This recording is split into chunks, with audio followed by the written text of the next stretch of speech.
Bien, el doctor Rommel es un médico cirujano con maestría en salud pública, especialista en epidemiología de campo, experiencia en salud individual, pública y administrativa, director ejecutivo de epidemiología de la región de salud de Tumbes, docente también de la Universidad Nacional de Tumbes desde el año 2015 hasta la actualidad. Bien, puede continuar con la ponencia, doctor Rommel. Adelante, bienvenido. Muchas gracias. Muchas gracias. Buenas tardes con todos los participantes. Eh, Vamos a ver el tópico de lo que es vigilancia de enfermedades transmisibles. Pero para ello vamos a ver algunos temas adicionales. Ya han estado o han tenido las primeras clases con la doctora Edith Solís, eh, que también es epidemióloga, ¿no? Al igual que yo. Y bueno, vamos a iniciar la clase. A ver, disculpen un ratito, parece que tiene... Ya está. El tema es vigilancia de enfermedades transmisibles. Ya me presentaron, mi nombre es Romel Ventimilla González Seminario, soy médico cirujano, especialista en epidemiología de campo, con maestría en gerencia en servicio de salud. Me he desempeñado como director de epidemiología y actualmente como director regional de salud de Tumbes. Los contenidos que vamos a tener en este momento son las enfermedades transmisibles, vigilancia epidemiológica y un ejemplo de una de ellas que es el dengue. Las... Un momentito.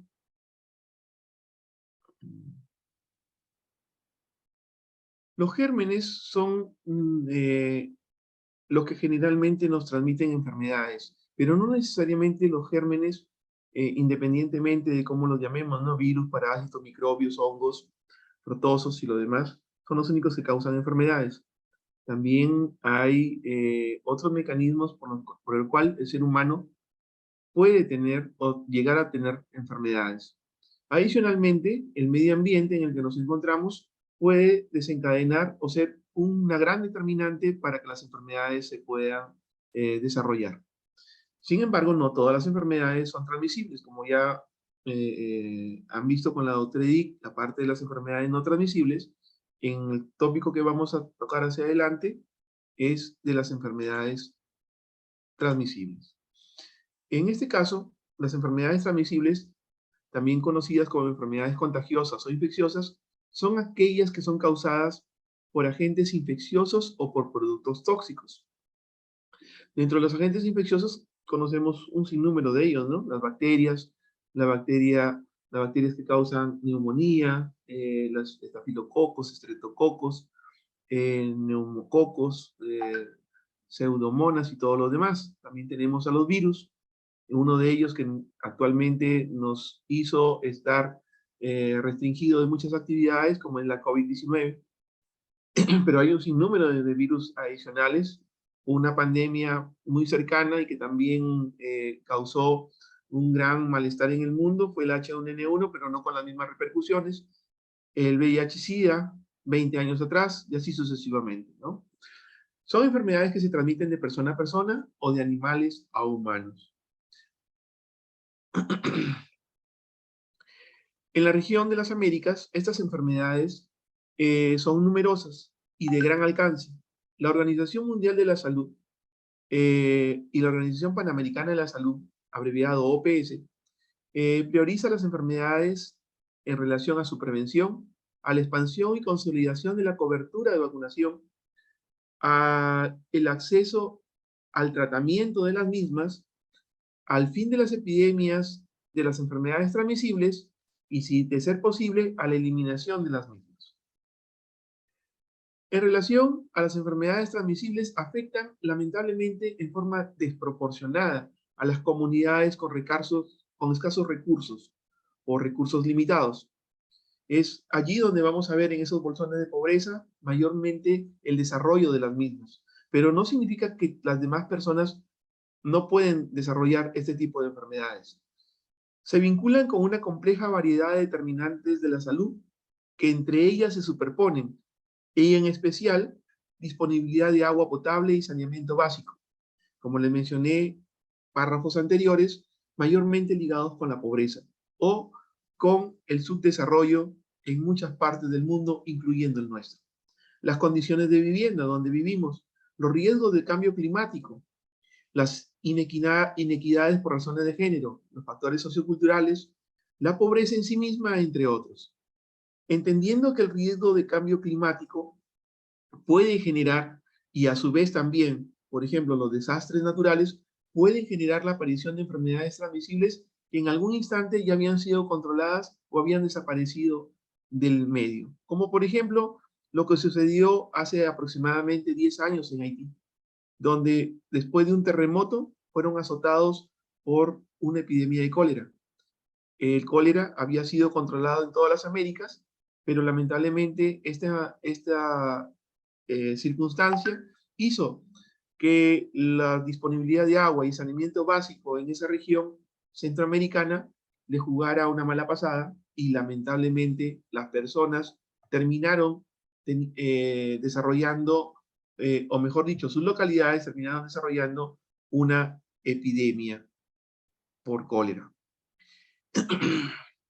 Entre las enfermedades transmisibles, las que ustedes ven aquí en la pantalla, VIH, SIDA, tuberculosis, malaria y enfermedades infecciosas desatendidas, representan el 6% de la carga total de años de vida ajustados en función de la discapacidad. ¿Qué significa? Que estas personas básicamente se enferman a temprana edad, viven con la enfermedad, disminuyendo su productividad tanto física como laboral, a su vez se convierten en una carga para la familia y la sociedad, y a esto se suma que mueren tempranamente, por lo cual se pierde una gran cantidad de años que si no hubiesen sucedido estas enfermedades y sobre todo se hubiesen atendido las determinantes que lograron que se desarrollen estas enfermedades no hubiesen dañado sobremanera a estas poblaciones. Y lamentablemente el VIH, la tuberculosis, la malaria y las enfermedades infecciosas desatendidas se dan por igual en los grupos etarios y en ambos sexos. Provocan el 7% del total de la mortalidad a nivel mundial. Pero si a eso le sumamos enfermedades que no necesariamente son transmisibles, como la cirrosis, el cáncer hepático por hepatitis y el cáncer cérvico-uterino debido al papilomavirus humano, la carga de enfermedad aumenta al 9% en el total de las defunciones. Entre las enfermedades que les mencioné, por ejemplo, la malaria mata a un niño cada 2 minutos en el mundo. O sea que desde que comenzamos esta exposición hasta este momento, por lo menos ya han muerto entre 4 a 6 niños.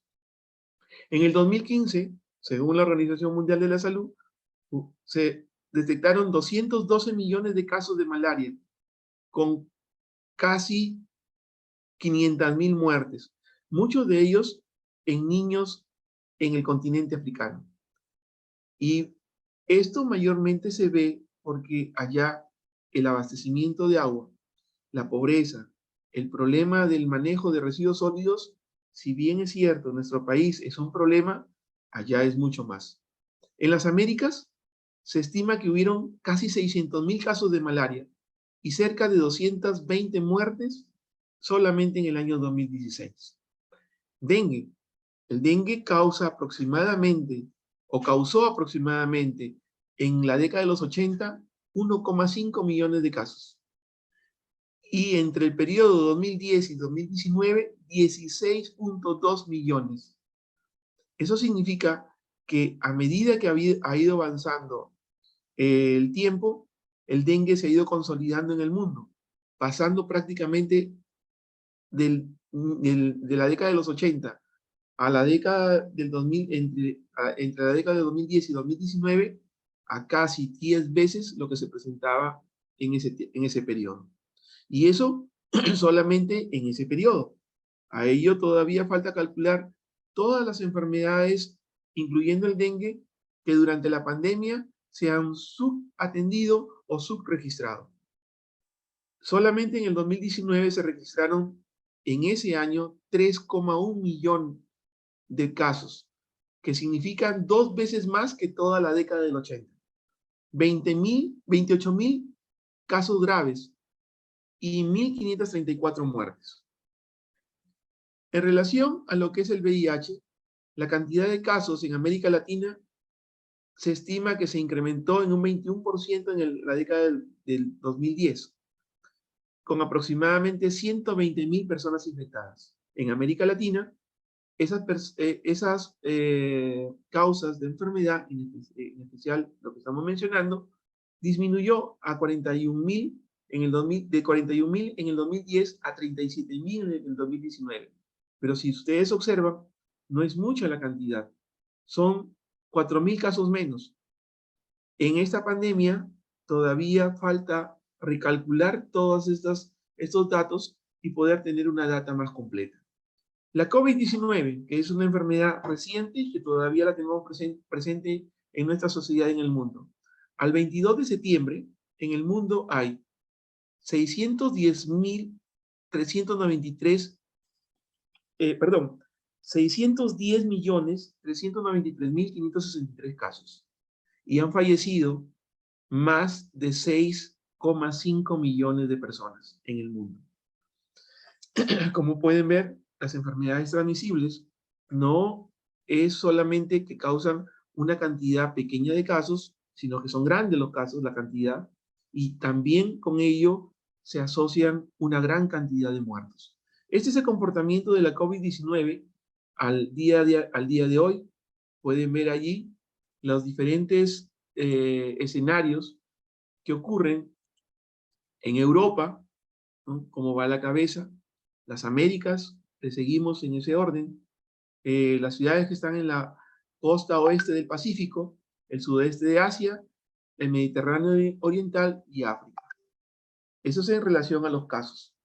Pero en relación a lo que es el comportamiento en muertes, podemos ver que si bien es cierto, las 4 olas, las 2 primeras, fueron más prolongadas y tuvieron casi una cantidad similar de casos, la tercera y cuarta ola han sido mucho más abruptas, con un poco más de casos, pero pueden ver que la cantidad de muertes, en especial en la tercera ola, ha sido mucho menor que las 3 primeras. Y esto se explica, por ejemplo, por las medidas preventivas que se han instaurado a nivel del mundo, en especial la vacunación. Representan entonces las enfermedades transmisibles un alto costo económico para las sociedades que las padecen. Y en especial las familias de pocos ingresos o pobres van a invertir prácticamente lo que no tienen en tratar de solucionar sus problemas de salud en relación a estas enfermedades. Imponen costos sociales intangibles a las personas, las familias y sus comunidades. Muchas veces tan altos que les cuesta la vida a toda la familia o tienen que emigrar o vender lo poco que tienen.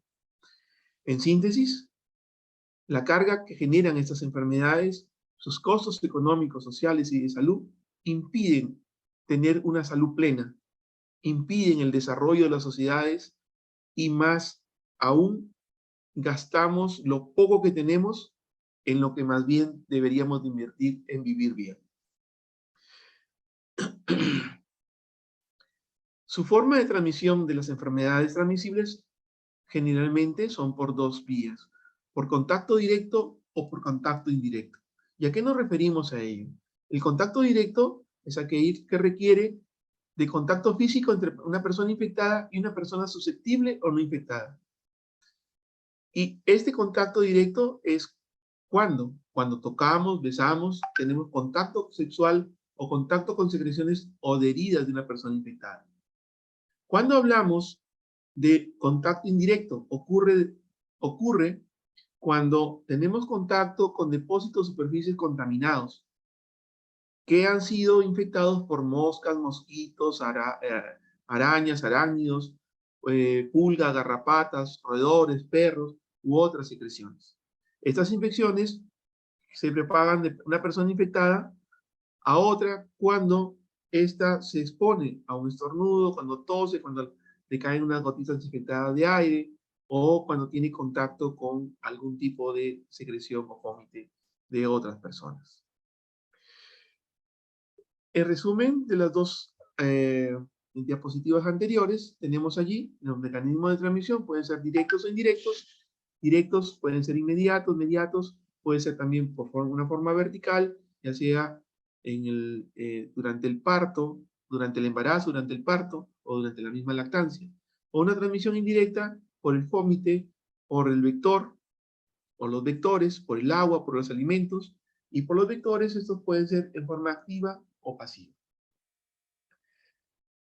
La cadena de transmisión es muy importante tenerla en consideración porque para las enfermedades transmisibles, esta cadena de transmisión, este pequeño círculo, es muy importante. Si nosotros logramos cortar este círculo en cualquiera de sus etapas, prácticamente la enfermedad no se va a desarrollar.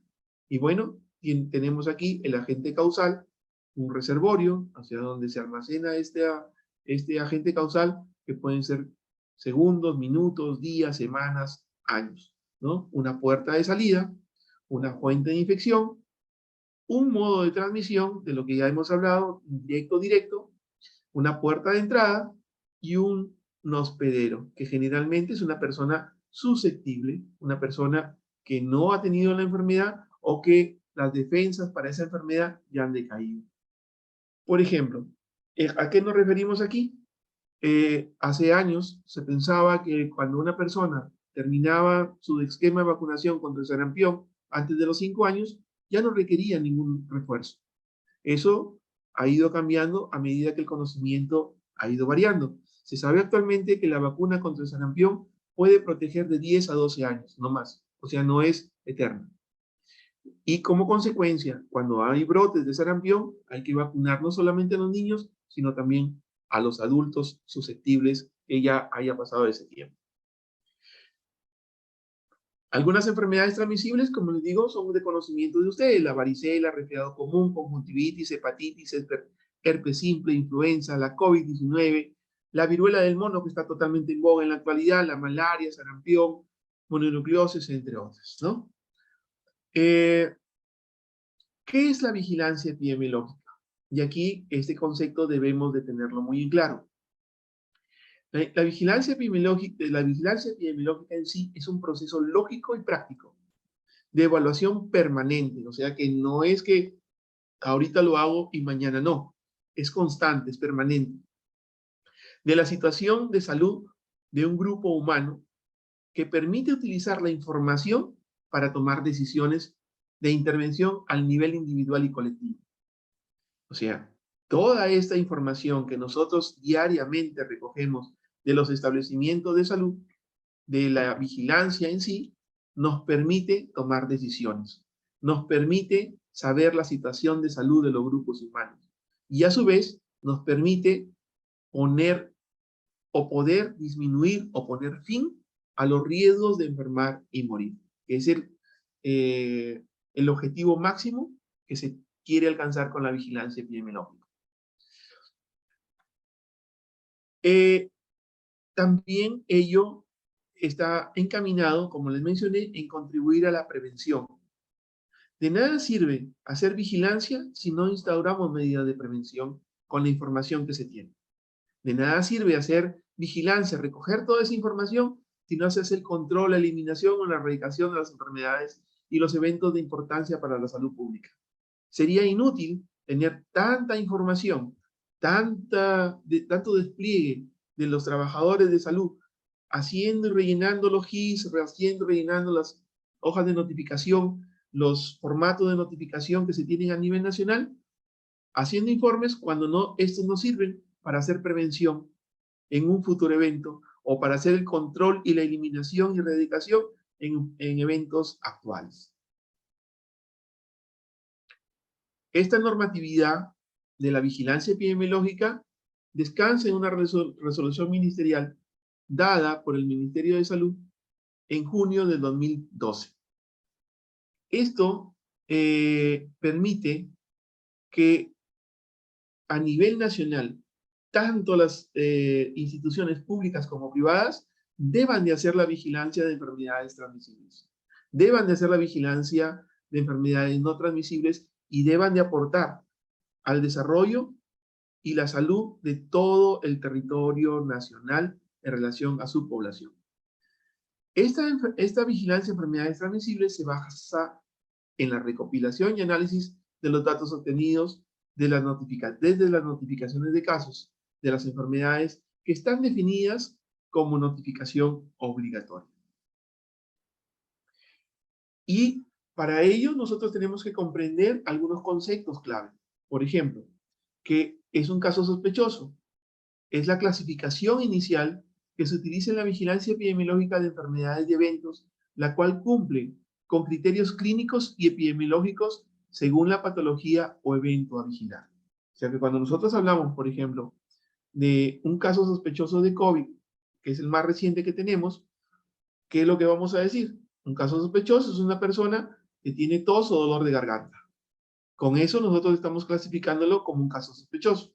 Puede tener más clínica, pero con eso nos bastaría para decir que es un caso sospechoso de COVID-19.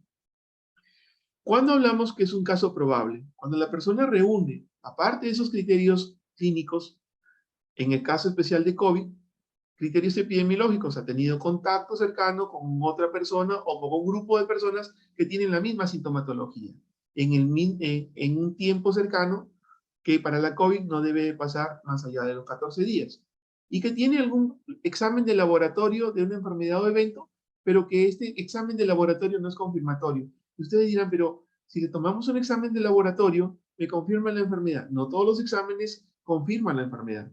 Hay exámenes específicos para determinadas enfermedades. Por ejemplo, si ustedes le toman un hemograma a una persona, va posiblemente a salir con una leucocitemia, con una pancitopenia, puede salir con anemia, puede salir con una elevación del hematocrito, pero eso no me indica que es COVID, ¿no? Es un examen de laboratorio, pero no me indica que es COVID. Para COVID necesito un examen específico que me pueda determinar si existe o no el virus en mi cuerpo. A eso se refiere los exámenes de laboratorio. Podemos tener exámenes de laboratorio, pero no necesariamente son los específicos de la enfermedad.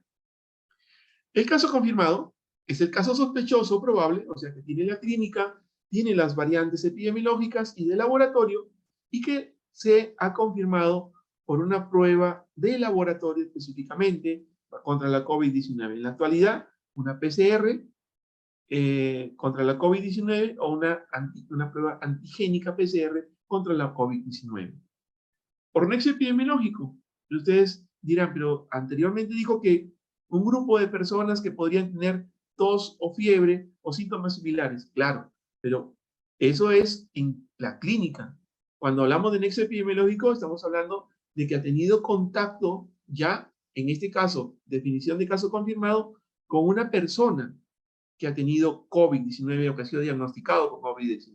O sea, yo tengo clínica de COVID, pero he tenido contacto con una persona con COVID confirmada, lo más probable es que yo tenga, sea un caso de COVID-19.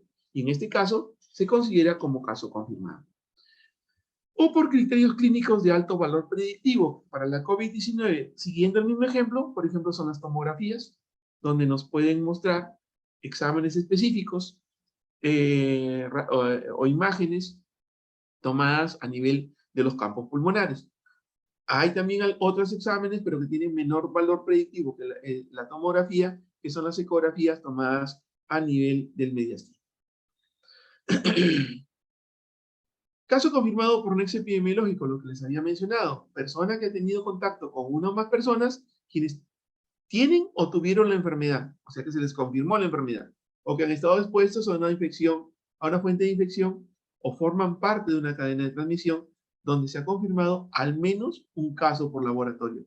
Entonces, para hablar de nexo epidemiológico, no puedo decir que solamente es por la clínica, sino que hay allí una persona que ha tenido un caso confirmado o ha sido confirmado laboratorialmente para esa enfermedad específica de ella. Es así que si yo tengo un grupo de estudiantes donde todos tienen la misma sintomatología, pero siquiera uno o dos tienen el diagnóstico de COVID y están en ese mismo periodo de tiempo y están en el mismo espacio, yo puedo decir que todos los demás, a pesar de que no tienen los exámenes confirmatorios también tienen COVID. Ese es el caso confirmado por Next Epidemiología. El caso descartado es todo aquel caso sospechoso probable que por laboratorio se le descarta la enfermedad. ¿Qué es un caso autóctono? Todo caso notificado cuyo lugar probable de infección corresponde a la misma jurisdicción donde se registra el caso. Por ejemplo, la persona que se investigó en la ciudad de Lima, para traer a colación algo muy cercano, el primer caso de viruela del mono que se detectó en Lima fue una persona que tuvo contacto con una persona que había venido contaminada de Norteamérica. El caso que llegó era un caso importado, pero el caso que se desarrolló ya en Lima a raíz de ese contacto era un caso autóctono porque esa persona se contaminó en el Perú, desarrolló la enfermedad en el Perú y se le diagnosticó en el Perú. A eso se le denomina un caso autóctono. Un caso importado, invertimos el orden, es todo caso notificado cuyo lugar de probable infección es diferente al lugar de la jurisdicción donde se diagnosticó. En este caso, de la viruela del mono que les mencioné, el caso que venía de Norteamérica, él vino con la enfermedad de Norteamérica, vino con la sintomatología de Norteamérica. Este caso se registró en el Perú, pero su lugar de infección fue en Norteamérica. En este caso, era un caso importado.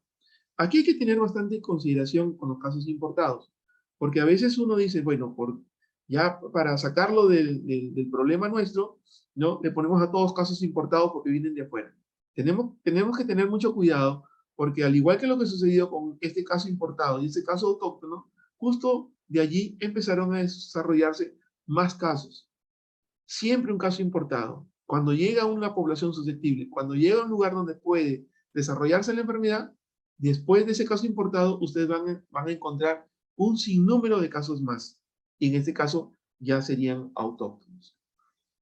¿Qué es una investigación de caso? La investigación de caso es una serie de procedimientos para la obtención de evidencias que buscan confirmar o descartar una enfermedad o eventos sujetos a vigilancia epidemiológica. Es un conjunto de procedimientos que buscan confirmar o descartar algo. Y en eso se basa la investigación de caso. En las herramientas para la vigilancia epidemiológica se pueden tener diferentes herramientas. Actualmente en el Perú contamos con protocolos de vigilancia epidemiológica, definiciones de caso, ficha de notificación e investigación y el software Noti, entre otros. Vayamos a los protocolos. Los protocolos son documentos que tienen pautas para el que el personal de la Red Nacional de Epidemiología, que está distribuida a nivel nacional en nuestro país, pueda sospechar de un caso, de una enfermedad sujeta a vigilancia epidemiológica y que contiene las definiciones de caso, los formatos de notificación y fichas de investigación clínico-epidemiológicas y los algoritmos, que son las herramientas para tomar las decisiones en cada nivel. Sirven de ayuda para notificar, investigar y clasificar los casos sospechosos o probables en nuestro territorio. Y ese mismo concepto no es solamente del Perú, es el que se usa a nivel internacional y a nivel de todos los diversos países que hacen vigilancia epidemiológica. La notificación no es más que la comunicación oficial que realiza el responsable de la vigilancia epidemiológica. En otras palabras, si en un diario o en una radio mencionan que hay 100 casos de una enfermedad X, ¿eso será una notificación oficial o una comunicación oficial? No. Eso se le llama rumor. ¿Qué es lo que hace el personal de epidemiología? Ir e investigar ese rumor. Una vez que confirma o tiene evidencia siquiera de casos sospechosos, notifica al sistema. Y al notificar, esa es la notificación. por el personal de salud. O quien haga sus veces a nivel de sus establecimientos de salud o de cada unidad notificada. La notificación de una enfermedad o evento a vigilar puede ser inmediata, o sea, en el momento, se puede hacer en forma semanal o en forma mensual. Los formatos y fichas para la recolección o el recojo de la información son básicamente dos, ¿no? El Sistema Nacional de Epidemiología a nivel de Perú considera dos, los formatos y las fichas. Los formatos contienen información básica sobre el caso o los casos. Para notificar un caso sospechoso o probable, esto se hace de nivel en nivel, de nivel local a nivel regional y a su vez al nivel nacional. Existen dos tipos de notificación, la notificación individual y la notificación consolidada. La notificación individual es aquella que contempla datos nominales, o sea, nombre y apellido de cada individuo, edad, sexo, procedencia, etc., que se consignan en el formato de notificación individual, valga la redundancia. ¿Cuál es este formato? Aquí se lo presento para aquellos que no lo conocen. Este formato implica rellenar los datos de la Dirección Regional de Salud, Gerencia Regional de Salud y a nivel de Lima y posiblemente muy próximo en las DIRIS de Lima. Establecimiento de salud al que pertenece, la semana de notificación, el año, y aquí ustedes pueden ver, perdón, y aquí ustedes pueden ver, aquí van los nombres y apellidos, el sexo de la persona, masculino o femenino, la edad, por ejemplo, si tiene 10 años y es hombre, lo pongo acá, 10M.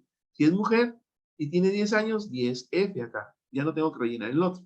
DNI, que es muy importante, cada vez estamos migrando más a lo que es el DNI.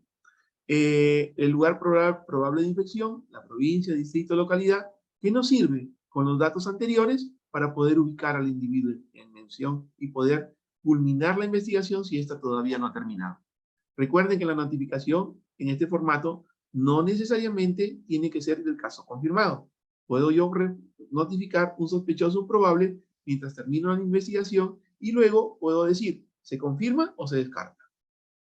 Y acá los demás slots o los demás casilleros son básicamente para poner el tipo de diagnóstico, el código CIE-10 de la enfermedad, ¿no? Si ha tenido o no vacunación, si se tratara de una enfermedad es factible de vacunación, ¿no? La fecha de inicio de síntomas, hospitalización, la fecha de función, si es que se falleciera por casualidad, la fecha de investigación y la fecha de notificación.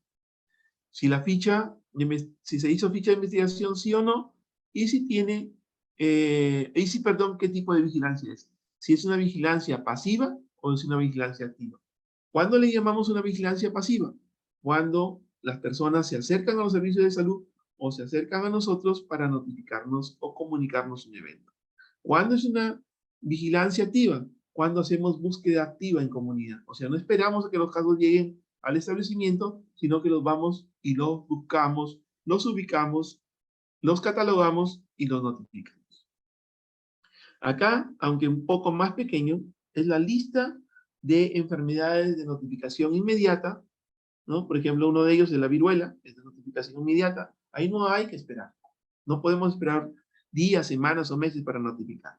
Hay una notificación semanal, por ejemplo, la influenza H1N1, en un primer momento fue inmediata, pero luego ya ha pasado a ser semanal. Y hay información mensual, como por ejemplo la enfermedad de cáncer, el VIH-Sida y entre otros, ¿no? El formato de notificación consolidada es el que se utiliza para la información agrupada o totalizada de algunos casos. En este tipo de formatos consolidados generalmente se notifican las enfermedades respiratorias agudas y las enfermedades diarreicas agudas. Van un tipo de diagnóstico, un grupo de edad, lugar probable de infección. Aquí no van ni nombres ni apellidos. Este formato también es utilizado por todas las unidades notificantes a nivel de toda la red nacional de epidemiología. Como les mencionaba, por ejemplo, aquí este formato, el mismo encabezado que el anterior, pero ya al interno, cada uno con sus diferentes propuestas o títulos que se investigan. Enfermedad diarreica aguda, IRAS, asma y SOP, distribuidos por el lugar probable de infección, provincia y distrito, por el número de casos y por los grupos etarios.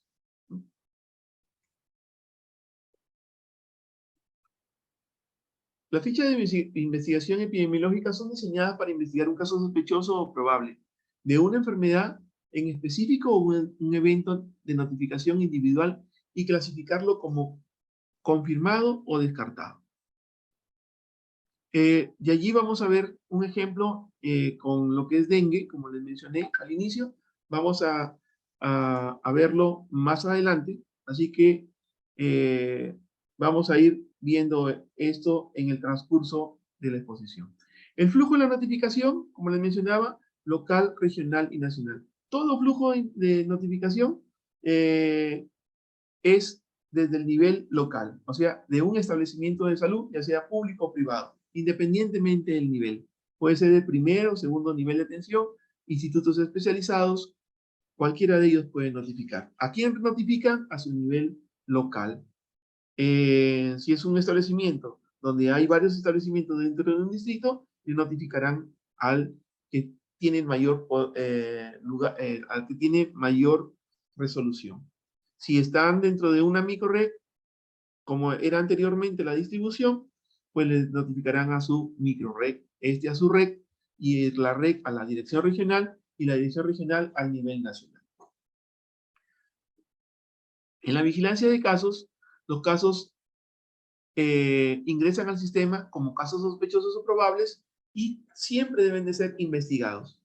Salvo algunos casos que automáticamente, debido ya en la actualidad a las diferentes pruebas de ayuda diagnóstica rápida, diagnóstico rápido, pues a veces tenemos el caso y lo notificamos inmediatamente ya como un confirmado porque tenemos los resultados, ¿no? Y estos casos deben de ser investigados considerando siempre los aspectos clínicos, epidemiológicos y de laboratorio. Se hace una integración, no se hace solo. En la clasificación, recuerden por favor, desde ahora hay que recordar y tener siempre esto en claro, que los casos sospechosos y los casos probables siempre deben de reclasificarse en dos y tienen que terminar como confirmados o como descartados. No podemos dejar tantos casos sospechosos abiertos o tantos probables abiertos en el sistema. ¿Ya? Y debe de hacerse generalmente dentro de las 4 semanas posteriores a la fecha de notificado del caso. O sea, se nos da un mes para poder cerrar esa información. Aquí tienen toda la lista de las enfermedades sujetas a vigilancia. Pueden ver, la mayor cantidad de ellos son enfermedades transmisibles. ¿Sí? Sin embargo, por ejemplo, aquí también en la vigilancia, porque la misma norma lo establece, está muerte materna, está, por ejemplo, muerte fetal, están los accidentes de tránsito, el cáncer. Estas enfermedades, si bien es cierto, no son infecciosas o transmisibles, pero sí también están bajo la misma directiva sanitaria 048 que regula la notificación de enfermedades y eventos sujetos a vigilancia epidemiológica. En relación a las que son de notificación inmediata, aquí pueden ver un poco más grande de lo que no se podía ver en el otro, poliomielitis, tosferina, difteria, sarampión, rubiola, fiebre amarilla, rabia, peste, dengue grave, porque el dengue con signos y sin señales de alarma se puede hacer la notificación semanal, como pueden ver acá. Notificación semanal, tenemos hepatitis, leptospira, dengue sin señales de alarma, dengue con señales de alarma. El tétanos, cuando es en adultos o no es neonatal, se puede notificar a la semana. Pero el tétanos neonatal sí se diagnostica inmediatamente por cualquier vía. La malaria en sus diferentes presentaciones, la leishmania, ofidismo, loxocelismo, se notifican en forma semanal.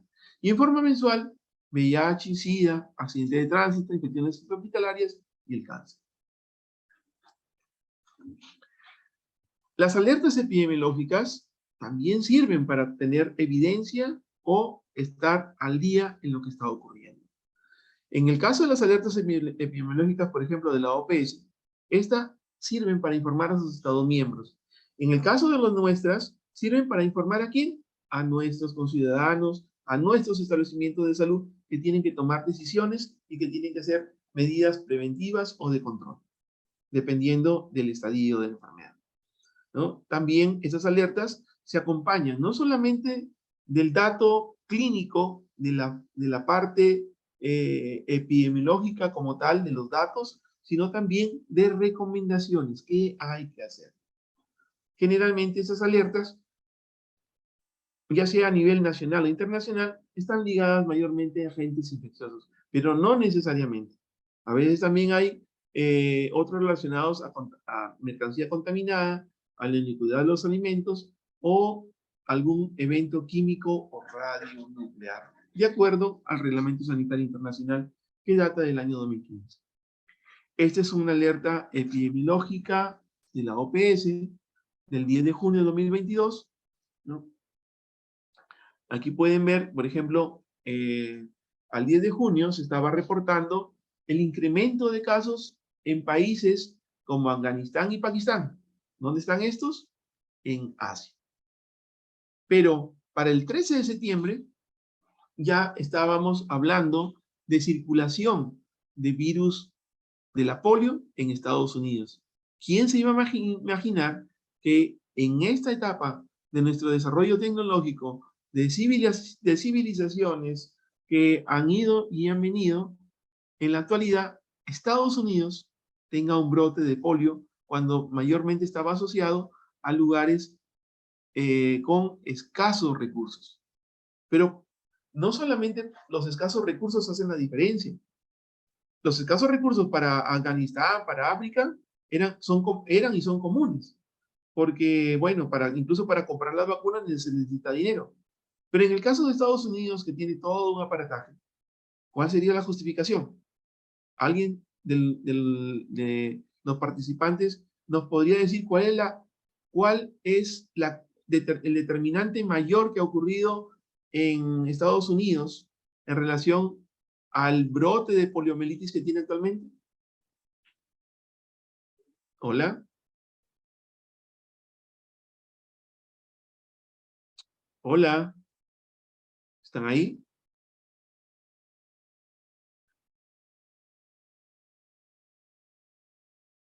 Hola, ¿me escuchan?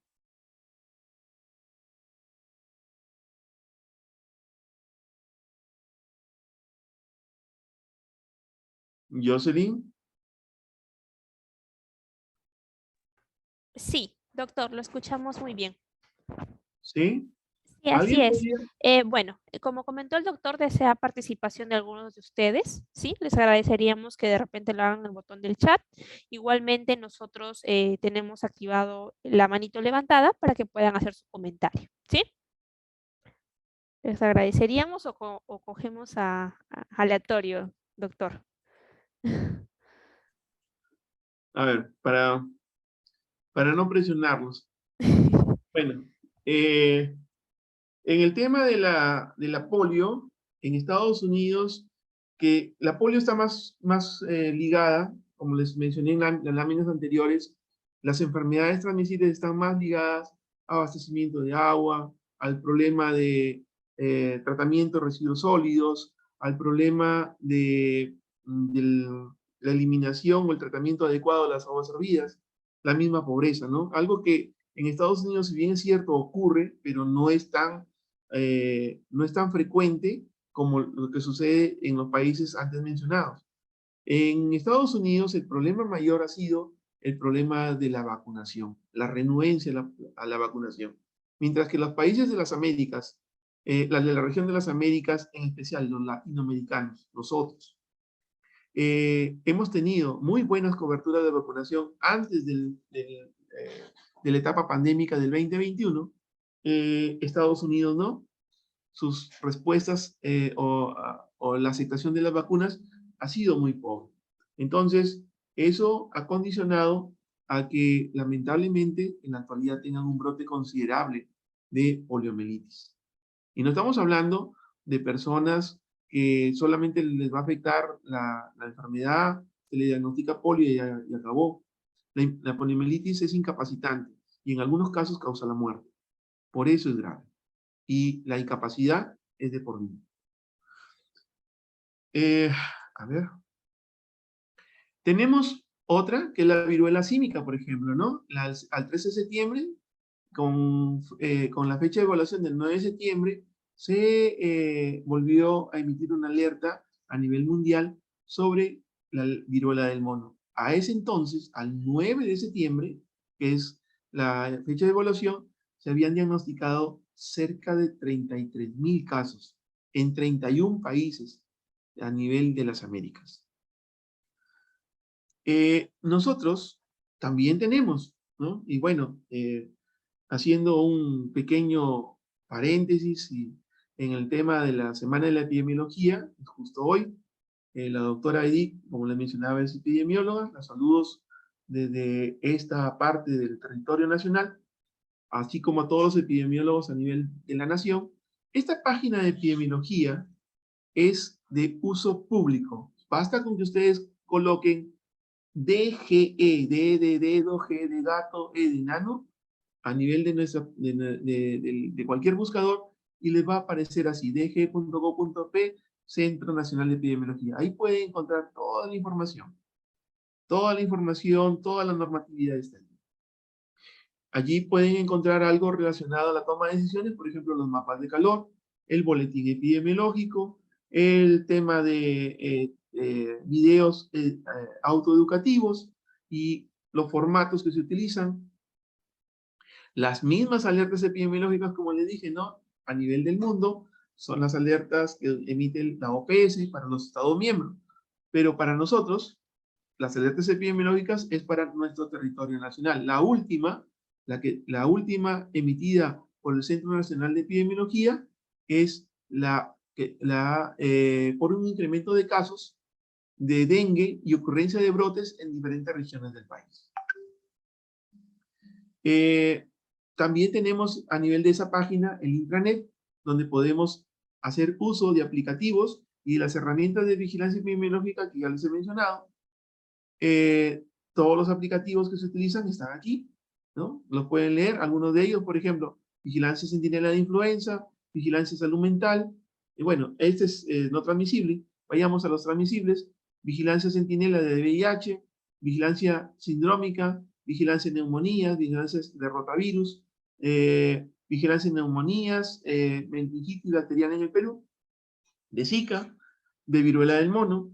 También hay un portal exclusivo para lo que es COVID-19, los diferentes formatos como se presenta la información, y vamos a hacer solamente un pequeño paréntesis. Les pido 5 minutos adicionales, posiblemente, si aún creo que estamos en hora. ¿Qué es el dengue? El dengue no es más que una enfermedad infecciosa, transmisible, aguda, febril. Pertenece el virus del dengue al grupo de los arbovirus. En el grupo de los arbovirus hay tres familias, tres variedades: los Bunyaviridae, los Flaviviridae y los Togaviridae. El dengue pertenece a los Flaviviridae, que en conjunto con la fiebre amarilla y el virus Zika forman parte de esa familia. Y los Togaviridae son la chikungunya y mayar. En relación a los Bunyaviridae, la encefalitis de la Grosset, hantavirus y fiebre de Oropuche. ¿Qué es el dengue? Ya les mencioné, es una enfermedad febril aguda causada por el virus del dengue y transmitida por el mosquito denominado Aedes, que en nuestro territorio nacional básicamente es el Aedes aegypti. En otras partes del continente, el Aedes aegypti y el Aedes albopictus desencadenan o diseminan esta enfermedad. Diseminan, porque la causa siempre va a ser el virus del dengue. Este término se originó en América entre 1827 y 1828. Miren qué tan antiguo es el diagnóstico, si bien es cierto como término, pero se sabe que han habido muchas epidemias mucho más atrás antes de esos años. Este término se acuñó en el Caribe y se caracterizaba por una enfermedad febril con artralgias y exantemas, o sea, dolor en las articulaciones o poliarticular y enrojecimiento del cuerpo. Los africanos esclavos identificaron esta enfermedad y le llamaban dinga o denga, por el cual el homónimo de esto, básicamente ya castellanizado, se denominó dengue, ¿no? En relación a qué era dinga o denga, en palabras oriundas de estos esclavos, básicamente significaban calambres o estremecimientos, que eran provocados por un espíritu malo. Recuerden que la historia de la medicina y la epidemiología ha pasado por diferentes etapas que ya han visto ustedes. En los aspectos epidemiológicos, hay más de 100 países en el mundo que reportan dengue. El 40% de la población mundial, o sea, 3.000 millones de personas, viven en áreas con riesgo de dengue. Esto ha avanzado en forma a pasos agigantados en el mundo. Lugares que antes se creía que nunca iba a llegar el dengue porque estaban por encima de los 1.000 metros, antes se pensaba eso, en la actualidad, debido al calentamiento global y a la pérdida de los glaciares, pues se puede encontrar el dengue a 1.100, 1.200, 1.300, 1.400, hasta 1.500 metros sobre el nivel del mar. Y entonces nos estamos dando cuenta que no solamente era la altura, sino era la temperatura, el factor que mayormente limita el desarrollo del dengue. Se cree que el virus del dengue, y en especial su reservorio, en este caso son los zancuditos infectados, se dejan de reproducir o disminuyen mucho su reproducción por debajo de los 14, 16 grados centígrados. Y por encima de los 37 grados, 38 grados, también no les permite vivir. Por eso es que estos animalitos buscan las casas, el interior de las casas. Allí la temperatura, a pesar de que afuera puede estar por encima o por debajo de lo que ya les he mencionado, ellos pueden sobrevivir porque dentro de la casa tranquilamente está a 30, 32, 33 grados o 20 grados, o sea, por encima de lo que normalmente ellos podrían afectarse, ¿no? Generalmente se desarrolla en lugares tropicales o subtropicales. Aquí podemos ver, ¿no? Por debajo de la línea de Capricornio, ¿no? Y los trópicos de Cáncer y Capricornio, que corresponden básicamente a la parte central del mapa mundo. Y ahí lamentablemente estamos nosotros. La distribución global de estas tres arbovirosis, como pueden ver, miren, sigue la misma distribución que anteriormente les hemos mostrado, y a medida que avanza el calentamiento global, los lugares fríos se convierten también en lugares donde se puede transmitir la enfermedad. Muchos determinantes. Hay lamentablemente mucho rechazo de la población a muchas intervenciones que hacemos. Pero ojo, aquí quiero explicarles algo y que les quede muy claro. Si nosotros hiciéramos bien las cosas a nivel de nuestras casas, no necesitaríamos ni el piriproxifen, ni mucho menos la fumigación. Nosotros al norte del país sabemos perfectamente que lo único que nos queda para fumigar y atacar al dengue es el malatión. Los demás insecticidas ya no sirven, porque se usaron indiscriminadamente, en forma no técnica, y hicieron resistente al zancudo. El reconocimiento tardío de la enfermedad, el alto costo para sostener las actividades de prevención, las limitadas acciones de comunicación, las migraciones, esto tiene que ver más que todo con el tema salud, o educativo. Pero cuando hablamos de los determinantes, por ejemplo, del empleo, hablamos de las migraciones, del escaso suministro de agua, del crecimiento poblacional indiscriminado y otras variables, las mismas conductas de la población, y en especial el saneamiento básico medioambiental es uno de los grandes determinantes que permite, así como aunado a la escasez de agua, el desarrollo del dengue. Y ustedes dirán, ¿pero por qué?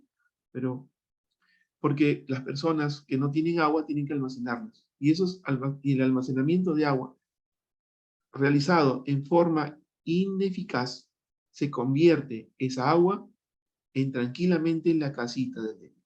Porque ahí va a poner sus huevitos, van a desarrollar sus larvas y van a salir los zancudos que más tarde nos van a picar y desarrollar la enfermedad. Y en la idiosincrasia, si nosotros vivimos en territorios donde hay dengue, deberíamos de adecuar nuestras casas, poner celosías en puertas y ventanas, tapar adecuadamente nuestros depósitos y eliminar cualquier recipiente que pudiera almacenar agua y que no utilizamos. Y si lo utilizamos, lo ponemos a un recaudo debajo de un techito. Si hiciéramos eso, no necesitaríamos ni piriproxifén ni fumigación. Pero lamentablemente no lo hacemos y por ello los casos de dengue ocurren año a año en diversas partes del mundo y del Perú sobre todo. Miren en 2014. En el 2014, estos eran los territorios con dengue. Si viésemos un mapa más atrás, veríamos que solamente estaba la costa y la selva. Pero ahora ya hay ceja de selva. Y para el 2021, miren cómo ha ido creciendo los territorios con dengue, en vez de disminuir. Y ya estamos hablando de lugares incluso deseables.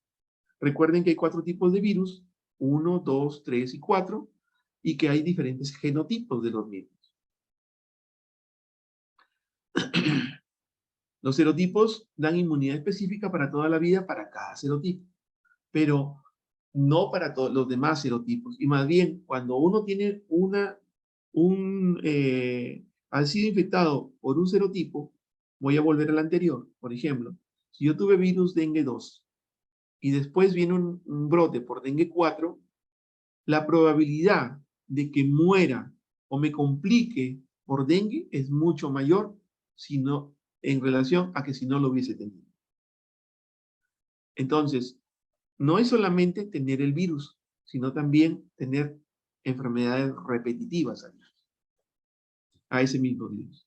La variación genética entre los genotipos es mucho también más riesgosos. Una persona que tiene dengue 2 tiene mucho más riesgo de morir que una persona que tiene dengue 3 o dengue 4. Los años de dengue de 2016 a 2019 pueden ver cómo va variando y cómo los genotipos y serotipos también van variando en su presentación. Pero eso básicamente es una rotación. En el 2021, miren cómo el país tenía dengue 1 al norte, pero también había dengue 3 y había dengue 2. Y al sur mayormente había dengue 2.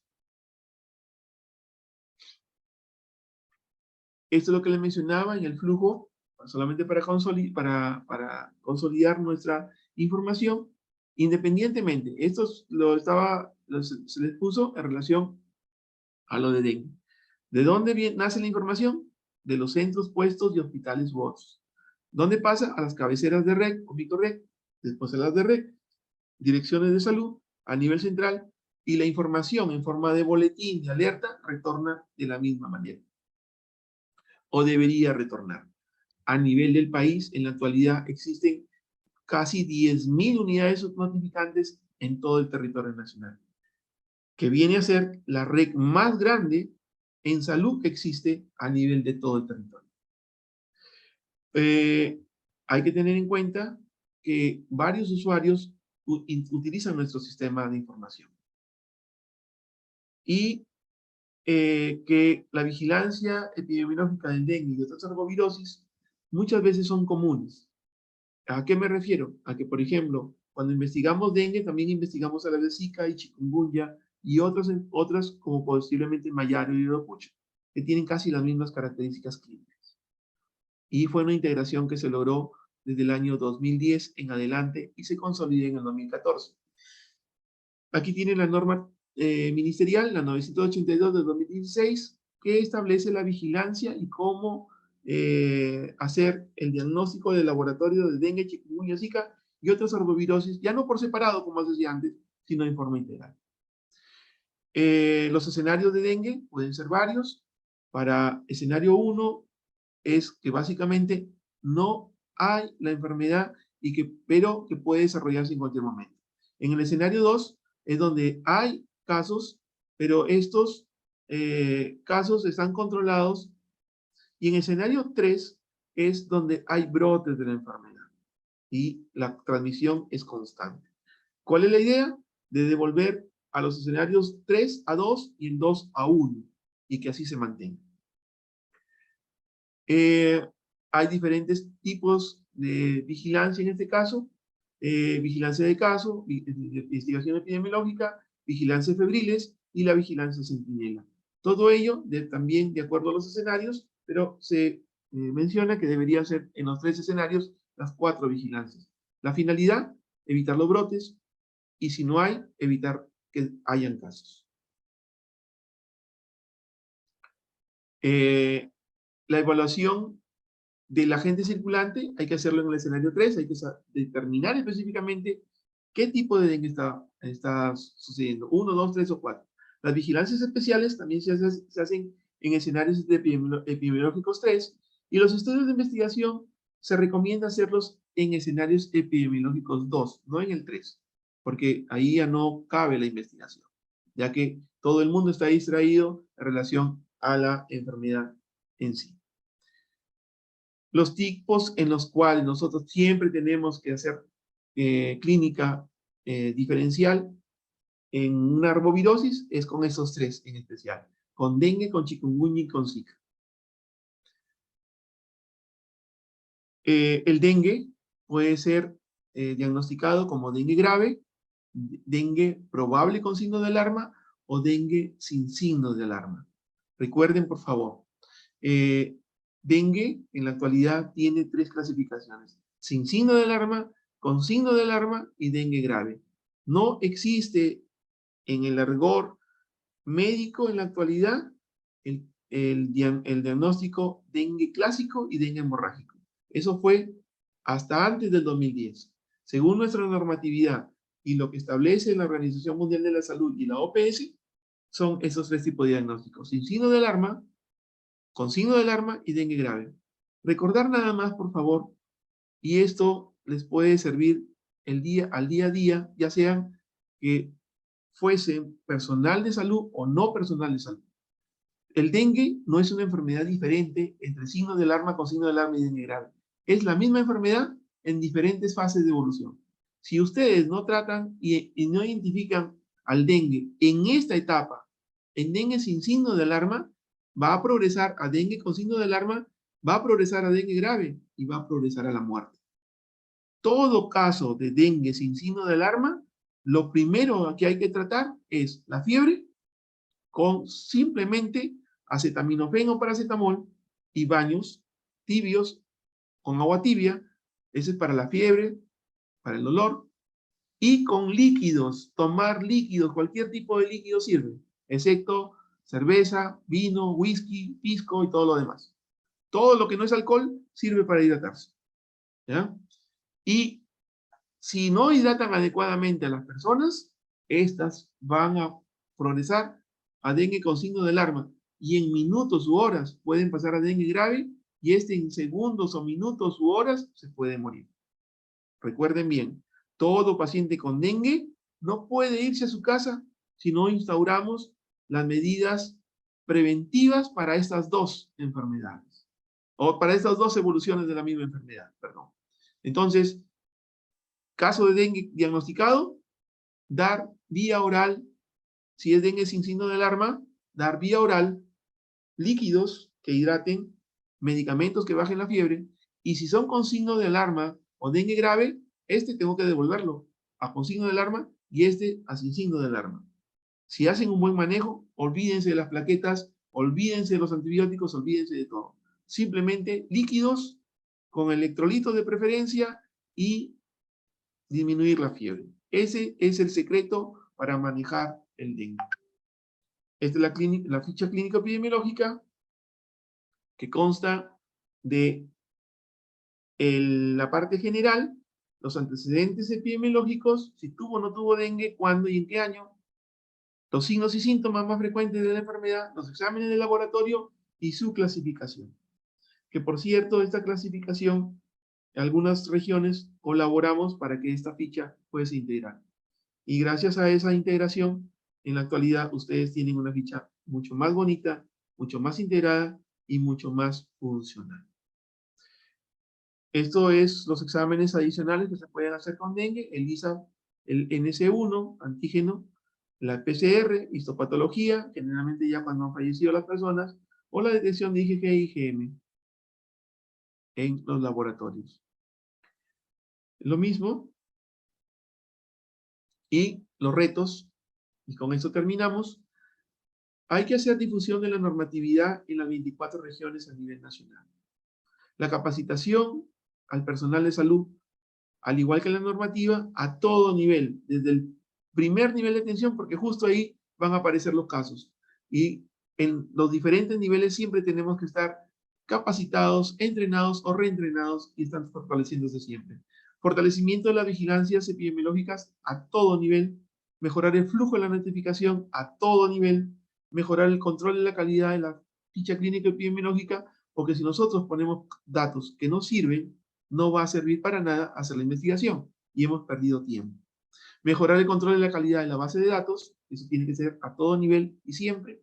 Fortalecer el trabajo conjunto, el enfrentar a las enfermedades transmisibles, enfrentar a COVID-19, a dengue, chikungunya, zika, malaria y cualquier enfermedad infectocontagiosa es con trabajo conjunto. No lo hace solo el médico, la enfermera, el técnico, el responsable de epidemiología. Es el trabajo articulado de todos, donde tienen que estar inmiscuidos todos los profesionales de la salud, médicos, enfermeras, obstetras, psicólogos, nutricionistas, tecnólogos médicos, técnicos, auxiliares, personal de campo, ¿no? Y analizar la información en forma integral. No podemos ver las enfermedades en formas aisladas. Las enfermedades son una sola y atacan al ser humano, que también es un solo ser, que tiene diferentes órganos que pueden ser afectados, eso es cierto, pero que debemos de verlo en forma integral siempre y en todo momento. No sé si hay alguna pregunta, por favor. ¿Participantes tienen alguna pregunta para que el docente absuelve sus dudas? Vamos, participantes, anímense, no se queden dormidos. Vamos, vamos, ustedes pueden preguntar.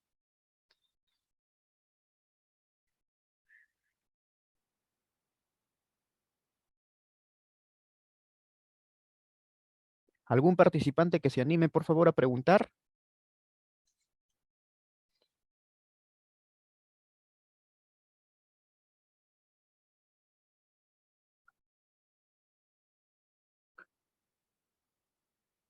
No, no hay ninguna participación. Bueno, si no hay ninguna Eh, participación, Bueno, les agradezco.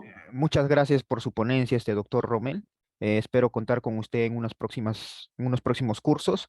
De verdad, nos va a servir mucho su ponencia el día de hoy y nuevamente muchas gracias. Le envío un fuerte abrazo a la distancia.